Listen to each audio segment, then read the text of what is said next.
Dragon Ball. Everyone and their mother has heard about it. It was created by the late great Akira Toriyama in 1984 with the manga totaling 519 chapters. What started off as a boy going off on an adventure to look for the 7 magic Dragon Balls turned into a story about with enough hard work, you can overcome any hardships. It wasn't until its sequel anime, Dragon Ball Z, that it reached mainstream popularity when it aired on television worldwide in the late 90s. The Z portion was added to show a new direction with its anime production, even though the manga still has the original name. Regardless, it became a global phenomenon, expanding to sub-series, movies, merchandise, and video games. And today, I want to discuss the video games for Dragon Ball. More specifically, the mobile games. Dragon Ball mobile games were non-existent in the early 2010s, at least officially. This was a time when smartphones were becoming more popular with the introduction of apps and being able to play games on your phone. There were some, but it's a bunch of shitty knockoffs that I have no idea how they haven't gotten their asses shut down yet. Get that bag, I suppose. Fast forward to present day, we have 3 of them published by Bandai Namco, one of them being Genshin Squadra, but I want to discuss 2 games that have had this non-stop debate on which game is better, and I have the Dragon Balls to end it once and for all.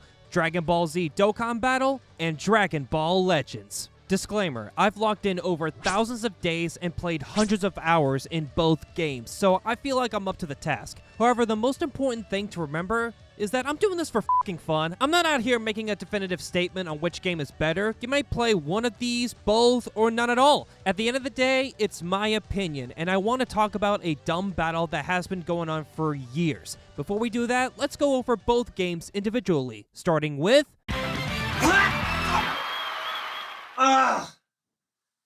Where was the warning for that?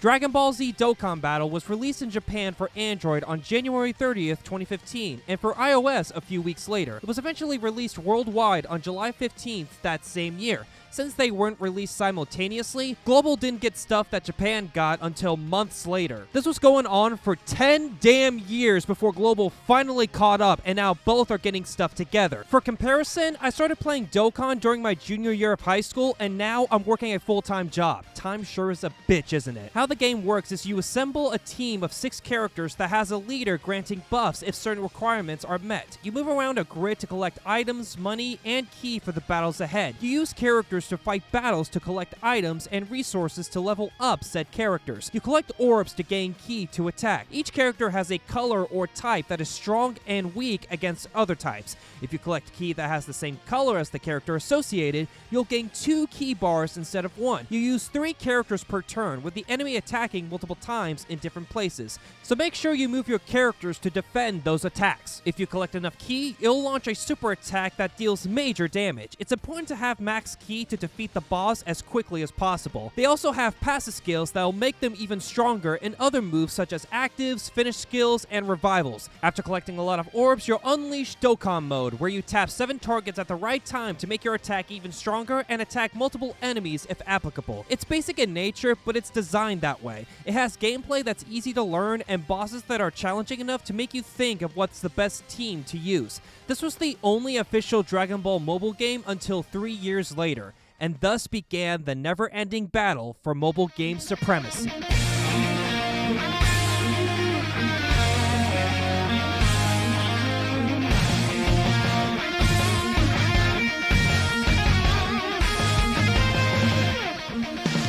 Dragon Ball Legends was released in Japan on May 24th, 2018, with a global release 1 week later. They learned from their previous mistake. The game has you assemble a team of 6 characters, but you can only take 3 to battle, while the other 3 act as support units. Each character has a color or type that is strong and weak against other types. You fight by using cards given to you to use melee attacks, blast attacks, support skills, special moves, and ultimate moves you can combo into. They cost ki, so make sure you have enough to perform them. You can switch characters on the fly, fly, be able to dodge by swiping left or right, move in close or move far away by swiping up or down, and charge ki while holding your finger on the screen. When the character gauge on the right of their portrait is full, your character is granted a buff, be able to use an ultimate, etc. There's a chance a card will grant you a Dragon Ball, and once you collect all 7, you can perform a Rising Rush. It allows them to unleash a more powerful attack if your opponent doesn't select the same card as you. Certain characters have special abilities, like being able to nullify enemy attacks, saving a character from dying, a revived ability, counterattacking, and tagging to a second character without switching to a different unit. It's insane that the developers were able to make a game like this playable on mobile. Ever since the release of Legends, the Dragon Ball community has had this war on which is superior. They are completely different games, but they're convenient to play thanks to them being on mobile. Now that you know what these games are, it's time to compare them using different categories to see which one is truly the better mobile game.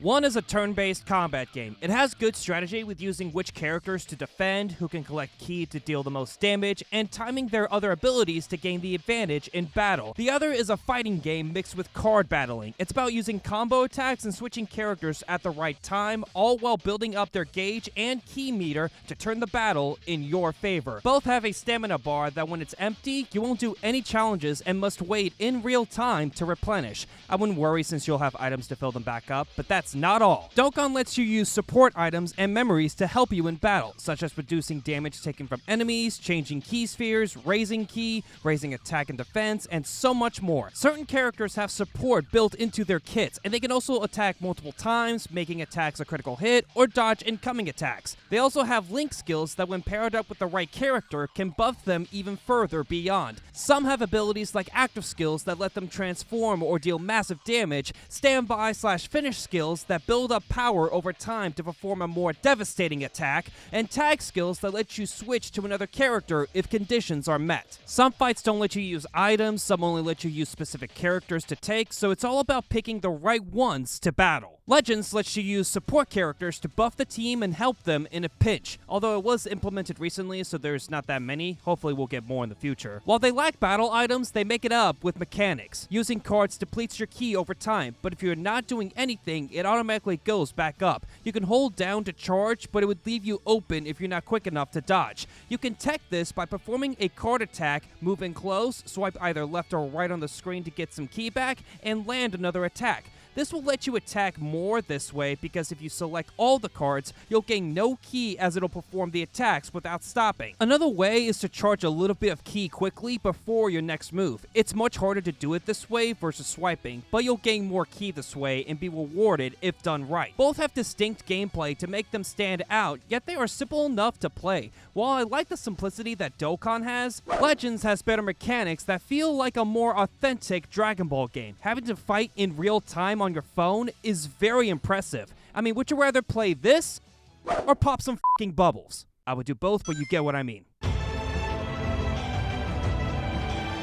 Dokkan puts more emphasis on a 2D art style. Some of the battle motions look janky if it's a regular attack, which is why their super attacks are their bread and butter. These animations have gotten better over time. It makes you forget it's a mobile game. It looks like you're watching a scene from the anime. Legends uses 3D models in battle, which look decent, but their 2D art style is so unique and cool, giving an ink splash look. They look like something you see on shirts at stores where you know they don't have permission to use. Some even have full-on animations with just the ink look that transitions over to more official looking art. These look so fucking sick. Dokkan is more accurate to how the series looks, but Legends takes it with being aesthetically unique. Their style really stands out in comparison. When you get a new character, you must make them stronger by leveling up. You use training material to get them to max level. Legends has your character at a training location which took real-life time to gain experience, but now you use the material to level them up right off the bat, something Dokkan has done since the start. Dokkan allows you to level up a character's super attack by using Elder Kais or if you have a copy of the same character, although I highly recommend using them for the hidden potential system, where you'll increase their stats, including crits, dodges, additional attacks, and more. You need to use 4 of the same ones to unlock 100% of their potential. There are also skill orbs for their stats to reach even greater heights. You can do Z Awakening by using medals to transcend them to a higher rank. There's also Dokkan Awakening, Extreme Z Awakening, and Super Extreme Z Awakening to make them more powerful. You'll need Zenny to be able to awaken, but there are multiple ways of getting the money, so it won't be a problem. Link skills can be leveled up by chance while playing a stage that requires stamina or by using the required orbs. This is f***ing stupid. Legends allows you to do an art boost, which strengthens the character's melee, blast, and ultimate cards. You use materials that have a chance to level them up. This is also f***ing stupid. There's also equipment that can give boosts to characters where you can unlock more stats that have a chance to be more powerful. You can do this many times to get the highest skill possible, or use more material for a guaranteed upgrade. The characters themselves are based on the number of Z souls that can grant stronger buffs and stats depending on how many you have. The max is 14 stars, or as the term Legends players use, red 7-star. It's a regular 7-star which will turn red if it has enough souls. Some characters have a Zenkai Awakening where you can collect specific material to unlock more passives and give stat increases to certain categories. They can be used as supports in the back to help with the main team or during the fight. Both have unique ways of making their characters powerful. If I had to say which one I prefer, it would be Dokkan. While Legends has unique ways of making its characters stronger, they are more luck-based by design. You can use other materials to have that guaranteed, but they're very rare to come by. I don't like doing art boosts for that particular reason. Dokkan's link level is luck-based, but the orbs can level them up guaranteed. Another reason is that Extreme Z Awakenings can make old characters more viable than Zenkai Awakenings, at least from my experience.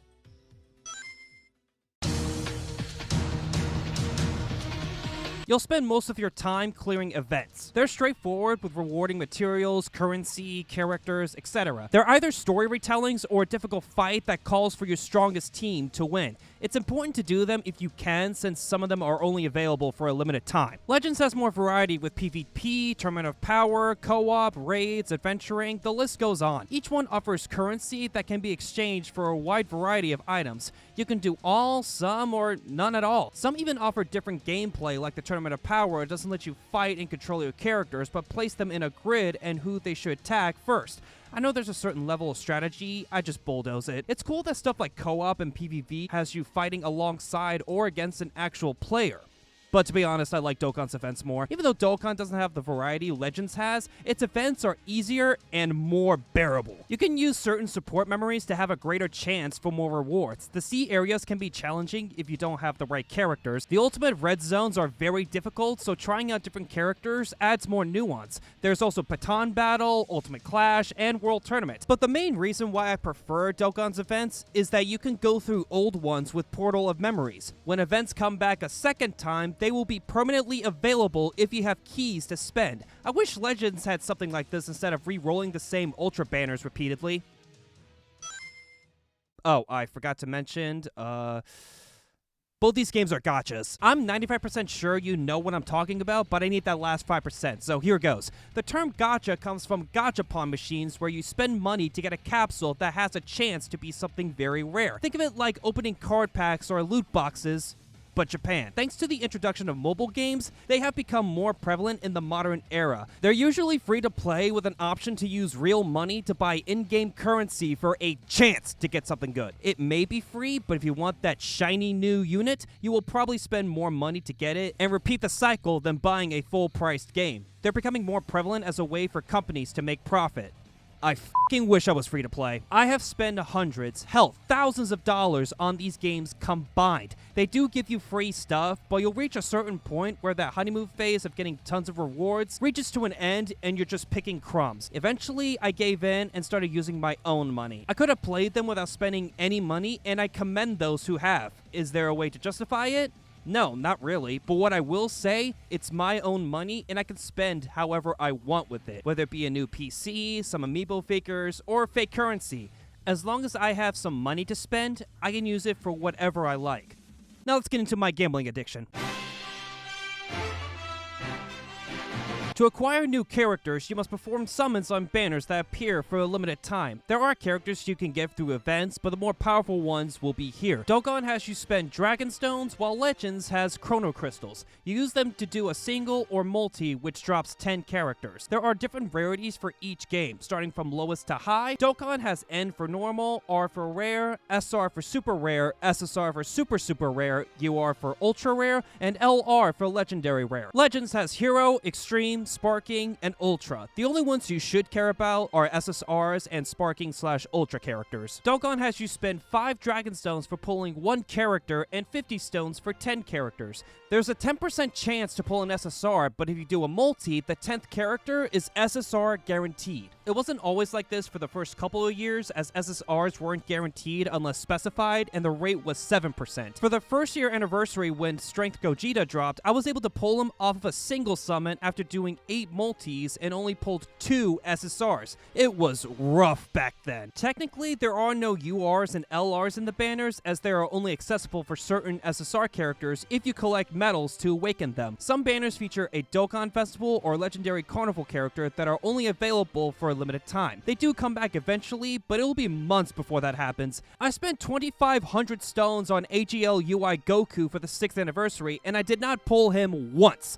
I had to wait for 6 months until he showed up on another banner to try and get him again. Moving over to Legends, you spend 100 Chrono Crystals for 1 character and 1,000 crystals for 10 characters. It gives you Z power for that character, and the more Z power you collect, the more powerful they become, which is indicated by stars I mentioned earlier. Hero characters get 100 Z power, Extreme gets 250, and Sparking gets 600. There's a 10% chance to pull a Sparking, but they're not guaranteed unless specified. They sometimes have more Z power for banners that featured a Legends limited character, which are the strongest Sparking units that have a unique finisher if the player uses their ultimate/special attack against an opponent with low health. Ultras have their own banners with only 1 featured, and you get 2,000 Z power, but the chance you pull it is 0.35%. You need to be very lucky to pull an Ultra. Like, I was able to pull Ultra UI Sign Goku twice in 1 multi, but it was on the step that doubled the rate to be 0.7%. Still, it's less than 1%, and I got him twice.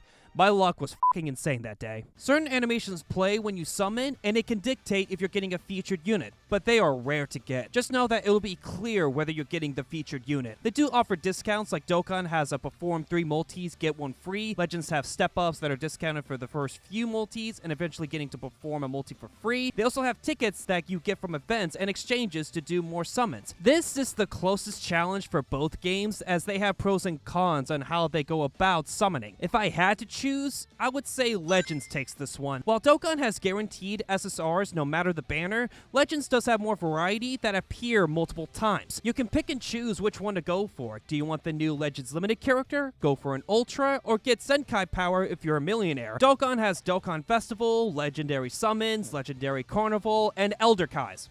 That's about it. There are other banners like tickets from the World Tournament to get exclusives, Rising Dragon Carnival, which doubles the SSR rates, and the Super Dragon Ball Heroes banner, but they rarely pop up. Another thing I'm glad to see from Legends is there's a skip button. I know using it takes away the excitement for getting those rare summoning animations, but imagine when you perform summons, you go through the animations and then the characters and be like, oh, look at that, abysmal dog shit. Dokkan has no way of doing that besides tapping your phone very fast. If I know I'm getting nothing, I should skip through the entire thing and move on to the next. And hey, Legends play out pulling the new character if you were skipping, so you wouldn't worry about missing it. These games have tons of characters, with the featured ones being a small amount, so the chances are low to pull them. It'll be more than likely that you won't get that new shiny character. How do these games combat this problem? That's where pity comes in. When you perform summons, you get coins to spend on featured characters that are available. This was implemented some time ago due to laws banning these practices, as it is basically gambling, and it is such a great addition. It lets you get the character without wailing out thousands of dollars. You still need to spend a good amount, but it's more bearable than just hoping and praying. Wish they had pity when I started playing them, you greedy f***s. For For Dokkan, you get 1 coin per character you pull. There are types of coins based on the banner, whether they're red for Dokkan Fest, yellow for Legendary, teal for Carnival, and blue for other banners. Usually, characters that awaken to a TUR or Transcended UR are worth 400 coins, and characters that awaken to LRs are worth 500. There are green and silver coins for banners that offer a 200 coin pity system, making it easier to get that unit. So for 200, you need to spend 1,000 Dragon Stones total. 2,000 for 400 and 2,500 for 500. You can stack them up and use them to get a unit you don't have or a copy to make them stronger. It's how I got my AGL UI Goku this way, and I don't regret it. For Legends, you need 50 coins for a Legends Limited character. You get 1 by performing a step with the first rotation, gets you 5 coins, spending a total of 3,500 crystals. And every rotation after that gives you 4 coins, spending 3,200 crystals. Doing a little bit of math, you need to spend a total of 39,200 chrono crystals to get 50 coins. You can also spend it on Z Power Orbs to use for other characters, or tickets that give you a 5% chance to pull the featured unit. You're better off not buying tickets if you have the crystals to spend. For Ultra characters, you need to summon 600 characters to get the new Ultra if you haven't already, including the free step after 3 multis. That means you need to spend 45,000 chrono crystals. Dokkan has way better pity than Legends for one good reason. Once you 100% a character, if you pull that character while summoning, they can be traded in for 3 coins. Let's say theoretically, if you get 13 coins per multi, 10 for the multi and 3 from a copy, you need to perform 39 multis to get 507 coins. That means you need to spend 1,950 stones. For the 200 coins with the same theoretical, you need to spend 800 stones to get 208 coins. You don't need to spend the maximum threshold if you have a bunch of characters at 100%, and you can trade them in for coins to get other characters. The downside is when you do a free multi, it won't count since it only works if you spend Dragon Stones. Luckily, the coins are permanent, so you can stack them up over time. Legends does not have that. You just get coins from summoning, and they'll disappear once the banner is gone. Also, if you're able to pull the Ultra before Pity, you won't be able to get the guaranteed pull. You should fix yourselves now!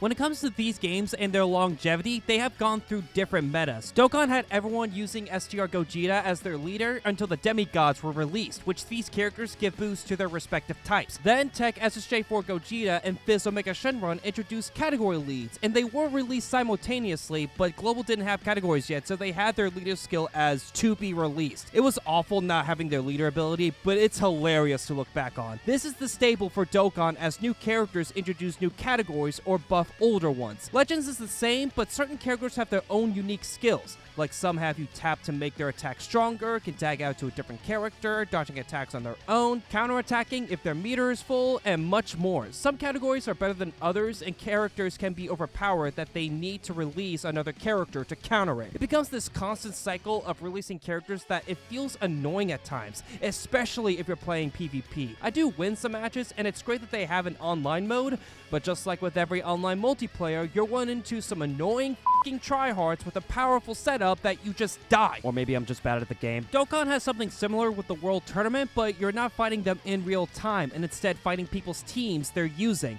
I'm giving the point to Dokkan because they do a better job with making older characters viable with their Easy A and Super Easy A. There is Zenkai with Legends, but you need to do a bunch of missions to get their full Zenkai, like playing 15 PvP matches as one of them. No f***ing thanks. Even though these games can be predatory with spending money, you can play them entirely free without spending a single cent. If you have good team optimization, running through all the events, and a whole lot of patience, you can make do with not spending anything. There is so much to do that free-to-play players can map out whether to go after a particular character or not. Yeah, Legends takes this one. They give you tons of crystals for free. If you do the daily missions for 14 days straight, you'll get 1,000 crystals. Not saying Dokkan does this, but they are so petty. When you log in and do dailies, they give you 2 Dragon Stones. Another one if it's on a weekend day. That means for 14 days, you get a total of 32 stones. That's not enough for a multi. Mind you, this is only if you don't spend the daily passes they offer. You can literally wake up and Legends will be like, here you go, while Dokkan hits you with a da-da-da-da-da-da-da-da. Getting crystals is so much easier than getting stones with how much content it has to offer. Speaking of...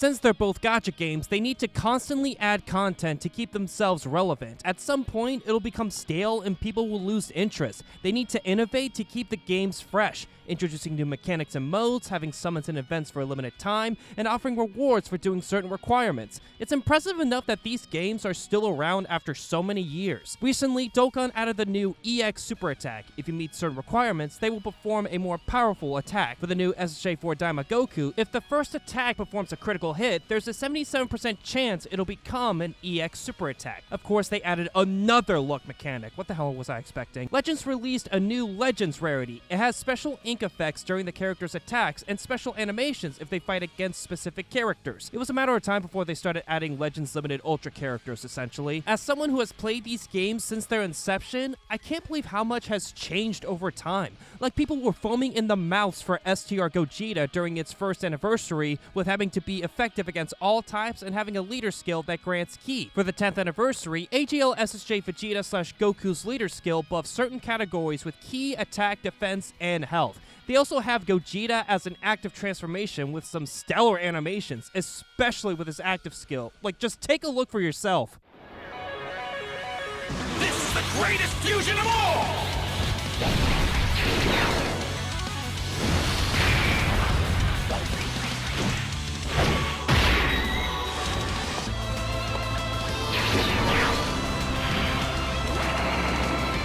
I'm gonna send you back to hell!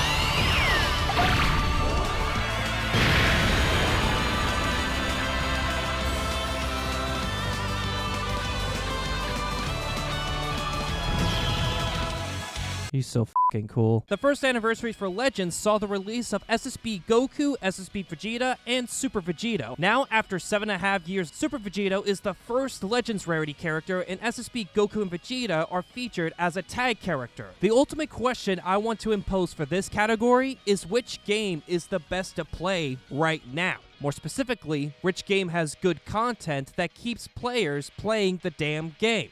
Surprisingly, I gotta go with Legends. This may be the hottest take, but hear me out. Dokkan does have loads of events, missions, and challenges, but most of them are so basic with playing the same gameplay with the same team over and over again. The 11th anniversary characters are insanely OP with their damage reduction, increasing attack, and launch insane damage with their EX/active skills.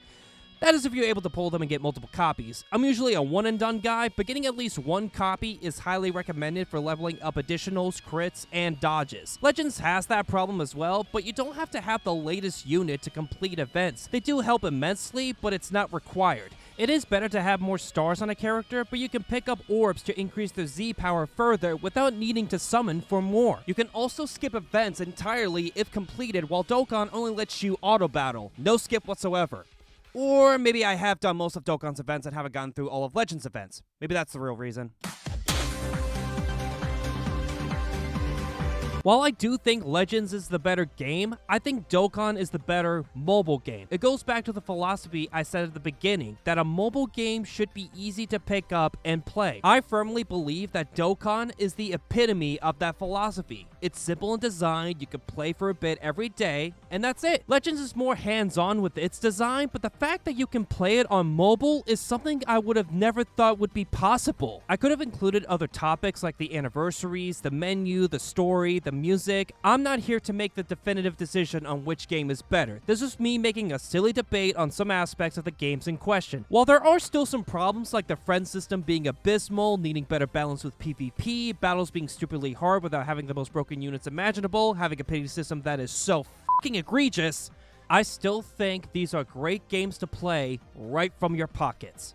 They are still going strong, and I don't see them stopping anytime soon now that we're getting a Super remake, a continuation of Super, and the H1000 Dragon Ball game. The future is looking bright for both Dragon Ball Z Dokkan Battle and Dragon Ball Legends.